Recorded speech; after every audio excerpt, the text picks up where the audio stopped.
Doctor Baba Saheb Ambedkar open university.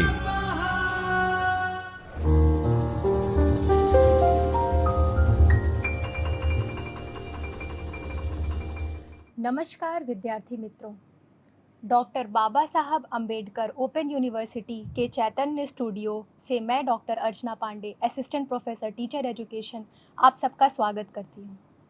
आज हम paper code ES 112 के ब्लॉक 1 के बारे में अध्ययन करेंगे। यह ब्लॉक गणित एवं गणित शिक्षण से संबंधित है। तो आइए मित्रों, आज हम इस पर चर्चा करते हैं। तो यह है ब्लॉक जिसका नाम है गणित यानी गणित शिक्षण। इस ब्लॉक में 4 भाग यानी एकम 1, एकम 2, एकम 3 एवं एकम 4 के बारे में हमें चर्चा करना है। आज की कक्षा में हम एकम 1 पर चर्चा करेंगे, यानी ब्लॉक 1 गणित यानी गणित शिक्षण, जिसको गणित एवं गणित शिक्षा, और इसके एकम 1 में हम गणित यानी गणित शिक्षणी संकल्पना अर्थात गणित एवं गणित शिक्षा की अवधारणा के बारे में चर्चा करेंगे। एकम 2 में हम गणित के स्वरूप के बारे में चर्चा करेंगे। एकम 3 में गणित शिक्षा के मूल्यों के बारे में चर्चा करेंगे। एकम 4 में गणित शिक्षा में अनुबंध अर्थात गणित शिक्षा में मूल्यांकन के बारे में चर्चा करेंगे। तो आइए मित्रों, हम एकम 1 यानी गणित यानी गणित शिक्षण की संकल्पना पर चर्चा करते हैं। इस एकम में हम 1.1 में सबसे सर्वप्रथम प्रस्तावना का अध्ययन करेंगे। उसके पश्चात 1.2 में उद्देश्य का अध्ययन करेंगे। इसके पश्चात 1.3 में गणित शिक्षा की अवधारणा के विषय में चर्चा करेंगे। इसके पश्चात 1.4 में गणित शिक्षा का अर्थ क्या है उस पर चर्चा करेंगे। 1.5 में गणित शिक्षा की परिभाषाएं क्या क्या हैं उस पर भी हम चर्चा करेंगे। उसके पश्चात गणित शिक्षा का महत्व देखेंगे कि हमारे जीवन में गणित शिक्षा का किस प्रकार महत्व है और वह किन किन विषयों में अपनी भूमिका प्रदान करता है। उसके बाद हम सारांश पर चर्चा करेंगे और अपनी प्रकृति जांच करेंगे और उसके उत्तर पर चर्चा करेंगे। तो सर्वप्रथम प्रस्तावना यानी गणित शिक्षा की आवश्यकता क्या है। तो मित्रों, यदि हम बात करें कि गणित किसी राष्ट्र की आर्थिक और सामाजिक प्रगति का एक हिस्सा है, यानी हमें पता है कि अगर हमें किसी राष्ट्र की प्रगति के बारे में पढ़ना है या आर्थिक स्थिति के बारे में चिंतन करना है, तो हमारे पास कुछ गणितीय आंकड़ा होना चाहिए जिसके आधार पर हम यह कह सकते हैं कि यह राष्ट्र विकसित है अथवा विकासशील है। यानी देश के आयात निर्यात, व्यवसाय और मुद्रा स्थिति का ज्ञान प्राप्त करने के लिए हमें गणित विषय की आवश्यकता होती है। ऐसा क्यों होता है? क्योंकि गणित एक ऐसा विषय है जो तर्क पर आधारित होता है। इसमें एक निश्चितता होती है और एक नियमितता होती है। ये यहाँ पर कोई भी कार्य हम करते हैं उसका एक तर्क होता है और उस तर्क के आधार पर ही हम अपनी बात को रखते हैं। यानी सामाजिक प्रगति में जो भी नवीन अनुसंधान हो रहे हैं वह सब किसी तर्क पर आधारित होते हैं और उसमें अवश्य किसी न किसी प्रकार की गणितीय योजना का इस्तेमाल होता है, गणितीय चिंतन होता है या गणना का इस्तेमाल होता है। अतः गणित विषय का पढ़ना बहुत ही महत्वपूर्ण हो जाता है। जब भी हम आदर्श नागरिक निर्माण की नींव की बात करते हैं, किसी राष्ट्र के विकास वहाँ की नागरिकता पर निर्भर करते हैं और किसी भी राष्ट्र की नागरिकता में भी गणित बहुत योगदान देता है। यदि हम बात करें कि गणित के माध्यम से हम क्या क्या कर सकते हैं, तो गणित के माध्यम से हम गिनती, तर्क, लिखना, पढ़ना, गणितीय कौशल आसानी से विकसित कर सकते हैं। तो मित्रों, हमने प्रस्तावना में देखा कि गणित किस प्रकार से एक नागरिक, एक कुशल नागरिक बनाने में हमें सहयोग करता है और किसी देश की आर्थिक व्यवस्था के बारे में अध्ययन करने में और उसका चिंतन करने में किस प्रकार से योगदान देता है। किसी भी राष्ट्र की जो भी सामाजिक नींव होती है वह गणित में ही निहित होती है। अब हम बात करते हैं 1.2 भाग 1.2 जिसमें हम उद्देश्य के बारे में चर्चा करते हैं। तो जैसा कि गणित एक सटीक विज्ञान है, गणित विज्ञान क्यों है? क्योंकि गणित में जो भी हम तर्क के आधार पर करते हैं, गणित में जो भी हम कैलकुलेशन करते हैं या जो भी हम गणना करते हैं, वह ऐसे शब्दों के आधार पर नहीं होता, वह तर्क के आधार पर होता है। वहाँ हम आंकड़ों का इस्तेमाल करते हैं, हम विभिन्न प्रकार के थ्योरी का इस्तेमाल करते हैं, संख्याओं का इस्तेमाल करते हैं, इसलिए यह एक सटीक विज्ञान कहा जाता है।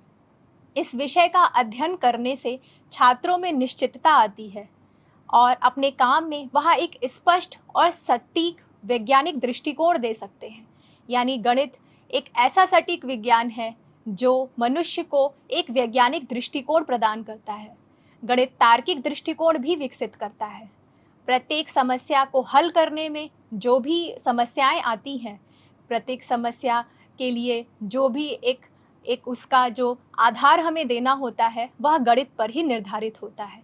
एक पद का दूसरे पद के साथ संबंध स्थापित करना और दूसरे पद का तीसरे पद के साथ संबंध स्थापित करना, यह सब गणित पर ही आधारित होता है।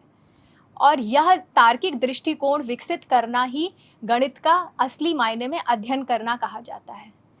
तार्किक दृष्टिकोण विकसित करने में जो आवश्यकता होती है, वह गणितीय मानसिकता की आवश्यकता होती है। गणित का जीवन से भी काफ़ी अच्छा संबंध है। गणित को व्यवसाय का जीवन भी कहा जाता है। इसी प्रकार जैसे हम कहते हैं कि दैनिक जीवन गणित के बिना अधूरा है। गणित की विभिन्न शाखाएं विज्ञान से भी संबंधित होती हैं। आधुनिक युग में विज्ञान की विभिन्न शाखाएं, जिसमें ज्योतिष, भौतिक विज्ञान, रसायन विज्ञान आदि, भूविज्ञान, खगोल विज्ञान, यह सब में किसी न किसी प्रकार की गणना अवश्य होती है और इस वजह से यह भी एक गणित का ही भाग कहा जा सकता है। ये सभी गणित पर ही आधारित होते हैं। गणित के ज्ञान के बिना इन शाखाओं का विकास संभव ही नहीं है। अतः इस भाग का यानी इस एकम भाग में गणित का जो उद्देश्य है, गणित शिक्षा का जो उद्देश्य है, वह बहुत ही महत्वपूर्ण है। इसके अलावा अन्य विषय जैसे स्कूली विषय हो, विज्ञान के विभिन्न विषय जिसमें भूविज्ञान भी आ जाता है, भौतिक विज्ञान आता है, वहाँ भी गणित का जो महत्वपूर्ण योगदान है वह हमें समझना चाहिए। अब हम 1.3 यानी गणित शिक्षा की अवधारणा के बारे में चर्चा करते हैं। तो गणित शिक्षा गणना की बजाय शिक्षण की अवधारणा है।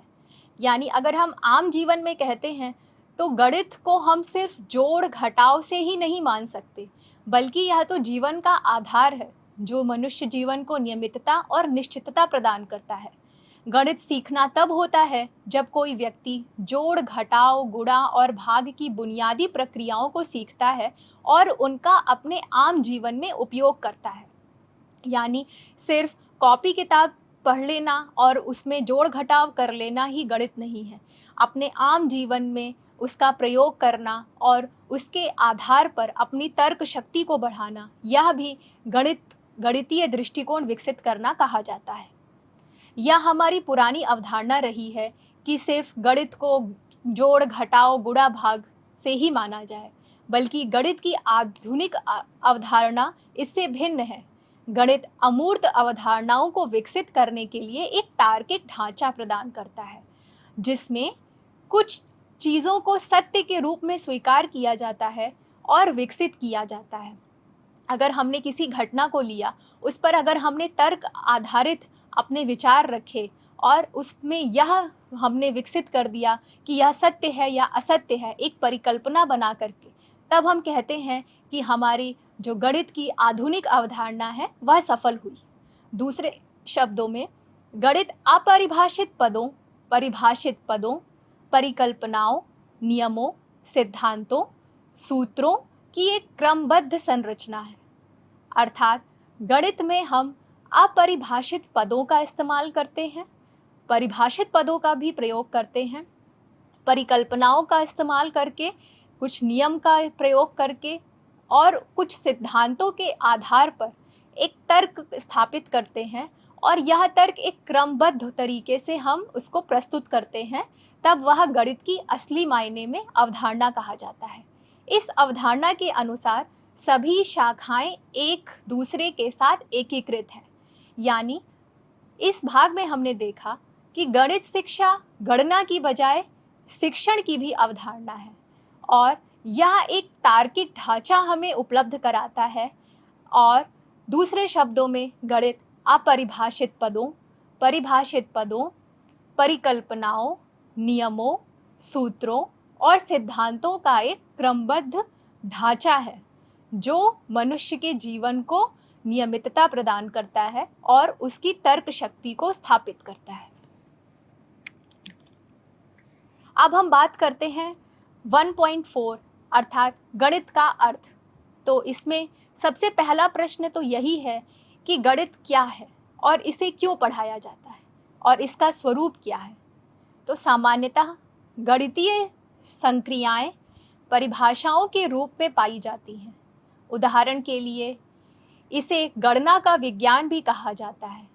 तो जैसे पहले के भाग 1.3 में हमने देखा कि गणित एक प्रकार का विज्ञान ही है जो एक ढांचा प्रदान करता है जिसके आधार पर हम तर्क शक्ति स्थापित करते हैं और क्रियाओं के आधार पर परिभाषित पदों, अपरिभाषित पदों, तर्कों के आधार पर हम उसको क्रमबद्ध तरीके से प्रस्तुत करते हैं। जैसे कुछ संख्या और स्थान का विज्ञान जिसे science of number and space कहा जाता है, वह भी हम गणित के आधार पर ही बता सकते हैं। मात्रा एवं दिशा, माप, परिमाण के विज्ञान का स्वरूप गणित ही दर्शाता है। यानी अगर हम बात करें कि कोई कक्षा है वह कितनी बड़ी है, तो यह बताने के लिए हमें उसका परिमाण देखना पड़ेगा कि उसकी लंबाई कितनी है, चौड़ाई कितनी है, वह कितना ऊंचा है वहाँ कक्ष। तो वह गणित के आधार पर ही हम बता सकते हैं। एक गिलास में कितना पानी है, यह भी हम गणित के आधार पर ही उसकी गणना करके बता सकते हैं। उसका वजन देख के, उसका माप करके और उसके आधार पर हम अपनी तर्क शक्ति पर भी बता सकते हैं। अब हम बात करते हैं गणित का शाब्दिक अर्थ क्या है। तो गणित एक ऐसा विज्ञान है जिसमें गणना को प्राथमिकता दी जाती है, इसीलिए इसको नियमितता का विज्ञान भी कहा जाता है। इस प्रकार विभिन्न मान्यताओं और संबंधों के आधार पर हम कह सकते हैं कि गणित संख्याओं, अक्षरों, चिन्हों आदि जैसे प्रतीकों का विज्ञान है जिसकी सहायता से परिमाण, दिशा और स्थिति को जाना जा सकता है। गणित संख्याओं से शुरू होता है, जो संख्या प्रणाली जिसकी सहायता से गणित की शाखाओं का विकास हुआ। तो मित्रों, हमने इस भाग में देखा कि गणित का अर्थ क्या है। तो कुछ शब्दों में अगर इसे कहा जाए तो science of number and space, यानी गणित को science of number and space के माध्यम से भी जाना जा सकता है।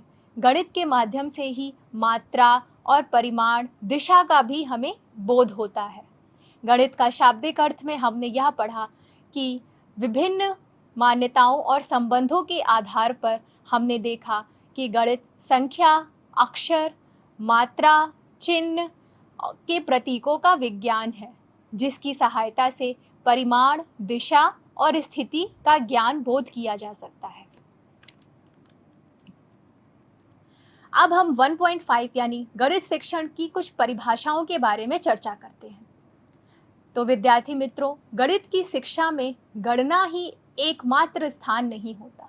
जैसा कि हमने 1.3 भाग में देखा कि गणित को सिर्फ जोड़ना, घटाना, गुणा करना, भाग करना ही नहीं, बल्कि मनुष्य के जीवन में उससे जो परिवर्तन आता है, जो नियमितता स्थापित होती है, जो तर्क शक्ति वह विकसित करता है, वह जब उसमें बदलाव आए तब गणित का असली मायने में सीखना कहा जाता है। इसीलिए कहा गया है कि गणित की शिक्षा में गणना ही एकमात्र स्थान नहीं है। गणित की अपनी एक विशिष्ट शैली है, अपनी भाषा, अपने विशिष्ट चिन्ह हैं। इन सब के माध्यम से व्यक्ति अपनी मूर्त और अमूर्त सोच की व्याख्या कर सकता है और सही निर्णय ले सकता है। तो यह परिभाषा दी गई थी बेंजामिन पियर्स के द्वारा। तो बेंजामिन पियर्स जी का मानना था कि गणित को सिर्फ हम संख्या के आधार पर ही उसको बांध नहीं सकते, बल्कि गणित का जो संबंध है वह मूर्त और अमूर्त चिंतन को स्थापित करना, उसका प्रयोग करना और अपने जीवन में वह परिवर्तन लाना कि सही निर्णय और गलत निर्णय का यह आकलन कर पाना ही गणित का असली मायने में शिक्षण करना और गणित के विषय को पढ़ना यानी गणित की शिक्षा करना कहा जाता है। अब हम दूसरी परिभाषा की बात करते हैं जो प्रसिद्ध गणितज्ञ पास्कल के द्वारा दी गई थी। तो प्रसिद्ध गणितज्ञ पास्कल का कहना है कि गणित एक विज्ञान है जो आवश्यक निष्कर्ष निकालता है, यानी गणित के माध्यम से हम एक आवश्यक निष्कर्ष निकाल सकते हैं। ऐसा इसलिए उन्होंने कहा क्योंकि गणित के आधार पर एक तर्क स्थापित होता है। अब जो तर्क होता है वह एक निष्कर्ष की ओर ले जाता है, इसलिए ऐसा कहा गया कि गणित एक विज्ञान है जो आवश्यक निष्कर्ष निकालता है। वह आगे कहते हैं कि गणित एक उपकरण है, यानी गणित एक टूल है, उपकरण जो किसी व्यक्ति को निष्कर्ष निकालने और बुनियादी तर्क पर निष्कर्षों और परिणामों की व्याख्या करने में उपयोगी होता है। और गणित वह भाषा है जिसमें मदद करता है। तो पास्कल जी के आधार पर पास्कल जी ने गणित को एक ऐसा विषय माना जो निष्कर्ष निकालने में उपयोगी है और एक प्रकार का उपकरण है जिसके माध्यम से हम बुनियादी तर्क के आधार पर कुछ निष्कर्ष को स्थापित कर सकते हैं और परिणामों की व्याख्या कर सकते हैं। यानी उनके अनुसार गणित एक उपकरण भी है, गणित के आधार पर बुनियादी तर्क के निष्कर्ष निकाल सकते हैं और कुछ परिणामों की व्याख्या कर सकते हैं। तो उन्होंने गणित की परिभाषा को थोड़ा और प्रसारित किया, थोड़ा उसका प्रसार और बढ़ा दिया। अब यदि हम तीसरी परिभाषा की बात करते हैं तो वह परिभाषा श्री मार्शल एच स्टोन के द्वारा दी गई थी। उनका मानना था कि गणित अमूर्त तत्वों से निर्मित अमूर्त प्रणाली का अध्ययन है। यानी उनकी इस परिभाषा के अनुसार अमूर्त जो भी एक एब्स्ट्रैक्ट है, जो भी हम अपनी आँखों से नहीं देख सकते, कुछ उस प्रकार के जो तत्व है वह एक अमूर्त प्रणाली के माध्यम से अध्ययन करना ही गणित का अध्ययन करना माना गया है मार्शल एच स्टोन के द्वारा। इन तत्वों का ठोस रूप में वर्णन नहीं किया जाता, यानी स्टोन जी के द्वारा ऐसा कहा गया कि जब भी अमूर्त तत्वों का हम अध्ययन करते हैं उनका ठोस रूप में वर्णन नहीं किया जा सकता। अब आगे हम बात करते हैं कि गैलीलियो जी ने क्या परिभाषा दी। तो उनके अनुसार भगवान ने ब्रह्मांड को गणित की भाषा में ही लिखा है, यानी गणित की भाषा एक ऐसी भाषा है जिसने जीवन को आधार दिया है, जीवन का आधार इस पर ही आधारित है। इस वजह से ऐसा कहा गया कि भगवान ने ब्रह्मांड को जिस भाषा में लिखा वह गणित की ही भाषा थी। तो विद्यार्थी मित्रों, आज की कक्षा में, आज के इस लेक्चर में हमने देखा कि क्या प्रस्तावना है, गणित पढ़ना क्यों आवश्यक है और गणित की क्या अवधारणा है, और आगे हमने देखा कि गणित की क्या परिभाषाएं हैं। हमने 4 गणितज्ञों के द्वारा जो परिभाषा दी गई थी उस पर हमने चर्चा किया। आगे की कक्षा में हम 1.6, 1.7 और उसके बाद सारांश पर चर्चा करेंगे। तो आज की यह जो सीरीज़ चल रही है आज यहीं समाप्त होती है। धन्यवाद। स्वाध्यायः परमः